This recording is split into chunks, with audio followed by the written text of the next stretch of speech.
ओम शांति। दीदी मनमोहिनी। मनमोहिनी दीदी का लौकिक नाम गोपी था। उनका जन्म 1915 में सिंध हैदराबाद में एक अत्यंत वैभवशाली, प्रसिद्ध और सम्मानित सिंधी परिवार में हुआ था।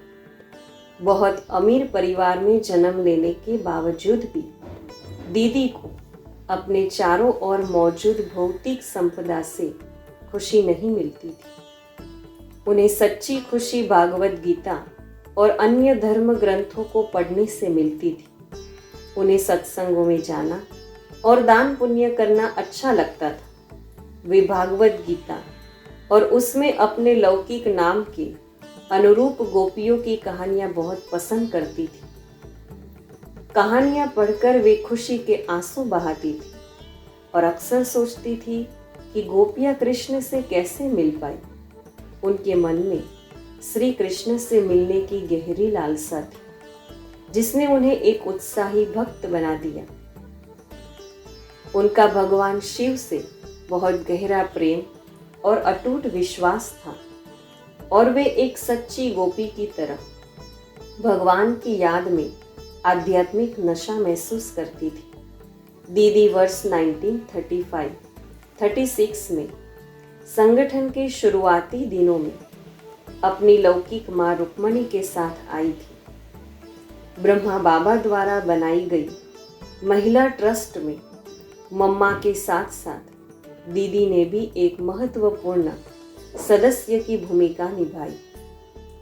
दीदी एक अथक सामाजिक कार्यकर्ता थी और शुरू से ही यज्ञ की जिम्मेदारियां संभालने में कभी पीछे नहीं हटती थी। लोगों के बीच आध्यात्मिक जागरूकता पैदा करने के कार्य में उन्होंने अपना तन मन धन सब समर्पित कर दिया। अपने समर्पण और कड़ी मेहनत के माध्यम से दीदी संगठन के प्रशासनिक कार्यों में मम्मा की दाहिनी हाथ बन गई। दीदी एक अति उत्साही ईश्वरीय छात्रा थी और अपने अंतिम सांस तक उन्होंने ईश्वरीय यादों को कभी नहीं छोड़ा। वे ईश्वरीय याद को ध्यान से सुनकर उन्हें अपने स्वरूप में लाती थी। इस प्रकार वह जो भी प्रचार करती, स्वयं पहले उसका अभ्यास करती थी। दीदी अत्यंत निष्ठावान थी। वह सच्ची अंतर्मुखी थी। दीदी हमेशा दूसरों के गुणों को देखने और परखने में धनी थी और वे हर फॉर्मूला बनकर हर प्रकार की सेवा समय पर सजग रहकर करती थी और कराती थी। वह सबके साथ समान व्यवहार करती थी। कोई भी निर्णय लेने या निर्देश देने से पहले दोनों पक्षों की बात सुनती थी। उसके बाद उनके द्वारा लिया गया निर्णय बहुत ही संक्षिप्त, मधुर और भलाई योग्य होता था। 1950 के दशक की शुरुआत से ही वह प्रशासनिक कार्यों में शामिल रहती थी। भारत विभाजन के बाद दीदी को संगठन के लिए भारत में एक उपयुक्त स्थान खोजने का काम सौंपा गया, जो संगठन का आधार बन सके। अहमदाबाद, पुणे आदि में बहुत सारे स्थानों को देखने के बाद माउंट आबू को चुना गया, क्योंकि यह अपने शांतिपूर्ण और प्राकृतिक हरे भरे पहाड़ी इलाकों के कारण तपस्या व आध्यात्मिक अध्ययन के लिए उपयुक्त आदर्श स्थान था।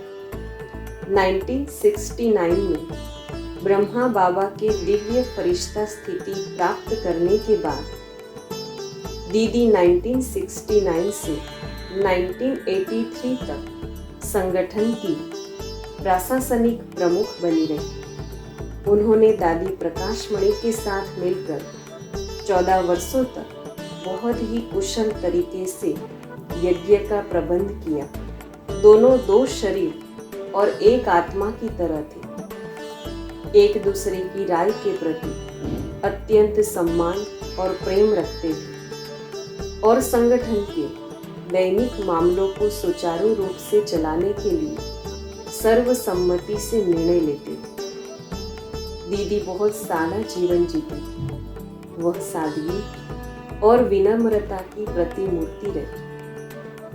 दीदी में किसी को भी तुरंत सहज महसूस कराने और अपनेपन का एहसास कराने का विशेष गुण था। दीदी लोगों को आध्यात्मिक और मातृ प्रेम से बांधकर उनकी समस्याओं का समाधान करती थी। उनकी दृष्टि बहुत मधुर और शक्तिशाली थी, जो उनसे मिलने वाले लोगों के मन पर अमिट छाप छोड़ती थी। वह जिनके साथ मिलती थी उनके साथ तुरंत आध्यात्मिक संबंध बना लेती। बाप दादा द्वारा दीदी को मनमोहिनी उपनाम मिला, जिसका अर्थ है वह जो मन को मंत्र मुक्त कर दे। दीदी तीव्र पुरुषार्थी होने के साथ साथ बहुत मनोरंजक भी थी। वह बेहद शालीन और शाही अंदाज में चुटकुले सुनती या सुनाती। वे सच्ची सच्ची रूप बसंत थी। हेडक्वार्टर माउंट आबू के शांतिवन परिसर में मनमोहिनी कॉम्प्लेक्स का निर्माण उनके सम्मान में किया गया। दीदी अपने जीवन के अंत तक सरल, स्नेहमयी, सटीक, सतर्क, नींद को जीतने वाली, वफादार, जिम्मेदार, कुशल प्रशासक, योगी, ईश्वरीय छात्रा थी। उनका एक ही महामंत्र था, अब घर जाना।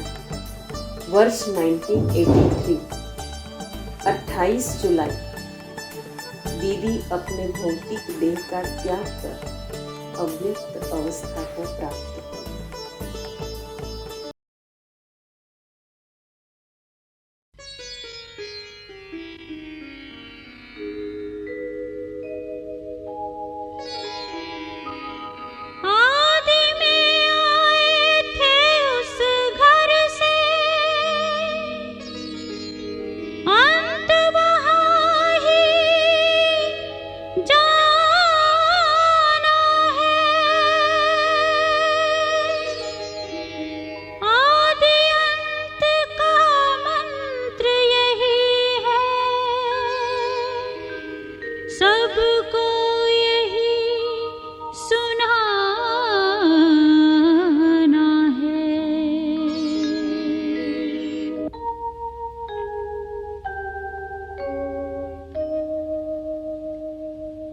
अब घर जाना है।